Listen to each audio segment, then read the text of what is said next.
Welcome back to the Gweilo 60 channel. Oh, she's hotter than a $5 pistol here on the island, I tell ya. And I lived in China for 21 years, and I still own a home in China, bank accounts and stuff. And I bounce back and forth.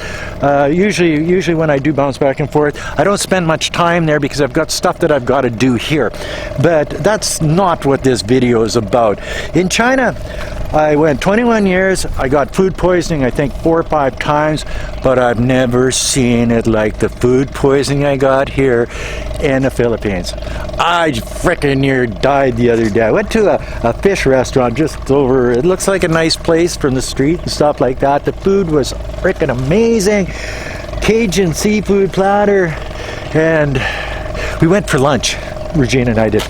And you know, had a couple of beers and had some seafood, and then went home and had a little afternoon nap. Woke up at about 2:30 in the afternoon.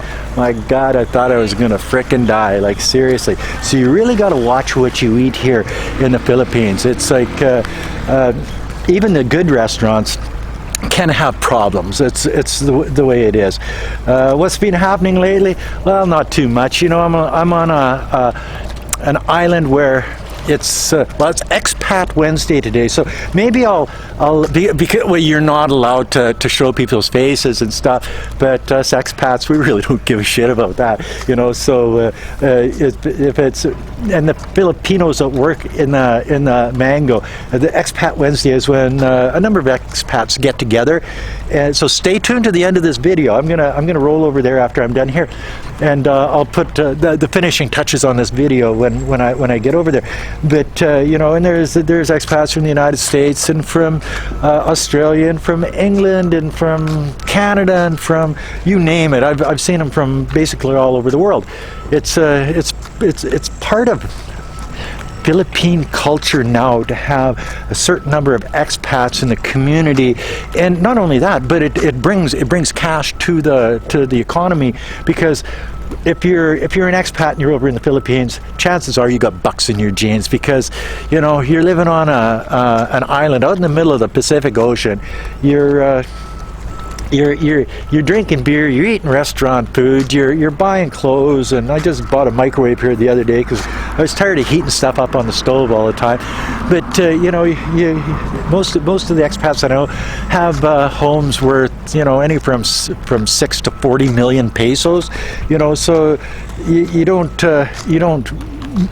build properties in a place like this if you don't have money in your jeans. A lot of them are ex-military. I know that.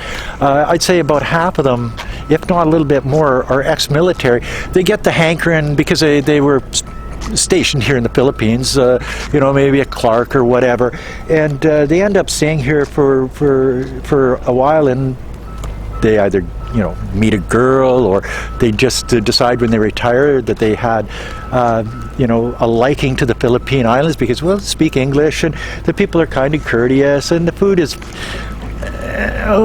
compared to China, it's terrible. But you know, but you can find you know, cheeses and meat and you know, you can have spaghetti, and you can things that you can't buy in China. You know what I mean? Well, no, you can get meat and stuff like that, but to get regular Western food, you can go to a restaurant and get a burger here. You know, there's places that you can go and have a steak.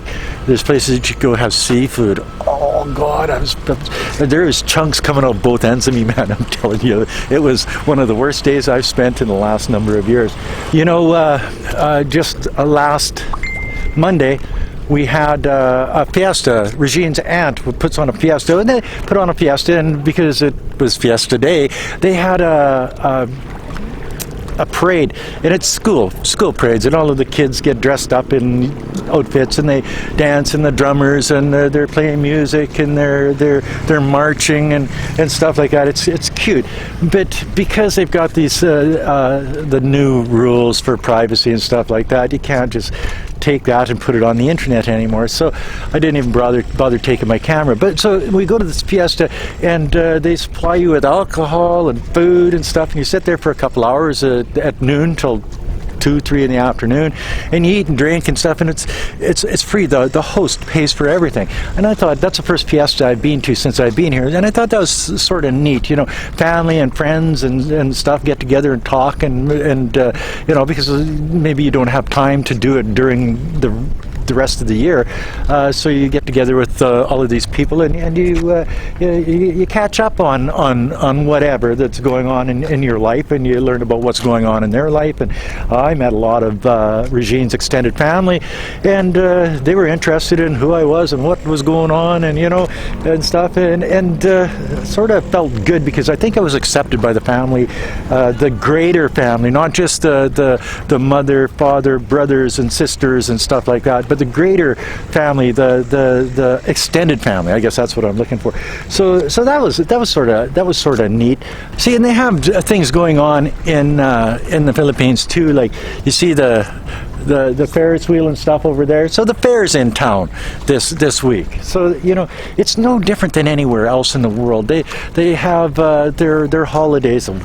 Do they ever have holidays? Like every second or third day seems to be a holiday here in the Philippines. Well, it's this holiday. Well, it's this holiday.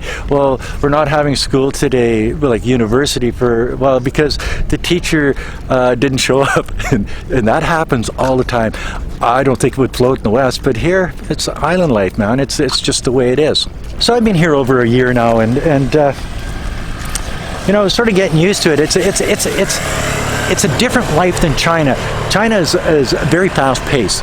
You know, everybody's working hard and building high rises and fixing roads and building subways and airports, and you know, and that's perfect for China because China is just a mega country that has you know, 1.4 billion people, and they know what poor was, and they want to make their country the best in the world, and I think they've already done that times 10, you know, as compared to the Western world in Canada and the United States and stuff like that.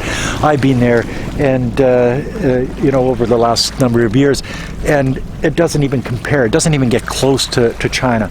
Here on the island, well, people, you know, Filipino time means, oh, you're supposed to be there at 8:30, get there between 9 and 9:30. It's just the way it is. I call it Indian time because the same thing applies to Indians in northern Saskatchewan, where they say, "Ole, we'll see you at 8," and by 9:30 they might sew up. You know what I mean? Like, one thing I have noticed though, that you know, when I first got here, I spend in, like, I don't know, 130, 160, 200,000 pesos a month, because you're sort of going wild. But then you got to buy things for your apartment, and you know, a stove, a fridge, a air conditioner. You got to buy this, that, the other thing.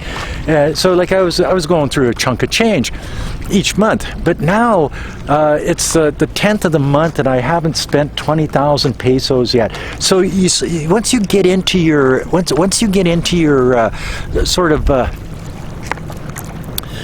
routine, I guess is what I'm saying, it gets less and less expensive. You don't hit the bars as much. You're not out and about as much. Well, maybe it has something to do that you know, that I have a live-in girlfriend, so I'm not out hitting the bars on the weekends and shit like that like I used to too. But I think it's more than that, where you don't go to the restaurants as much.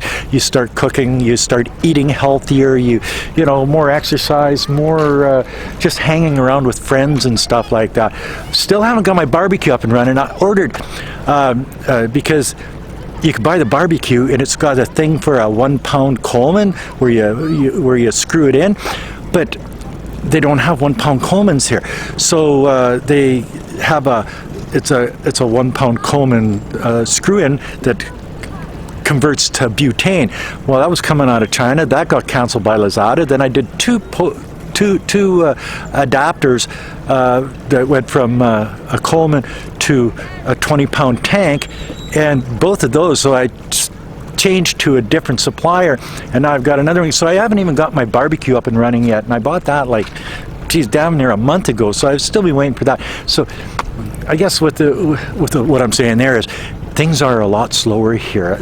Nothing really goes as planned, and instead of getting upset about it, you go, Let's go have a Red Horse beer. So let's go over to the Mango and have a Red Horse beer. I'll be right back. And they say there's not a lot of foreigners in the Philippines, but in Calbayog there's a big foreign expat community here. And they all hang out at the Mango on a Wednesday afternoon. This is just, I don't even have a watch on. It's not, I think it's around 12 noon. And yes, people are eating burgers and drinking beer. And I'm drinking Filipino soju. These are actually pretty freaking good. They're better than the South Korean sojus. 14.5% alcohol and make me a happy guy. And you get a lot of people from all over the world here in the Mango in Calbayog, Mango Bar and Estates or whatever it's called. But they're Filipino, they're Danish, they're American, they're Canadian, they're from all over the world. And some of them get road rash. Like I hit the dirt the other day and I hit my head. And, well, we all know about that. And here's Randy's road rash on his elbow. And his leg is even worse. But as you can see, that we have quite a good expat community here in Calbayog, and it's all sort of based around the Mango. So if you're in the Philippines, come to the Mango, hang out with us, drink beer with us, have fun. And that's another video from Merrick and Gweilo 60 here at the Mango. If you like this video, as always, like, comment, subscribe. Until next time, Mabuhay. Mabuhay. Peace out. Bye now.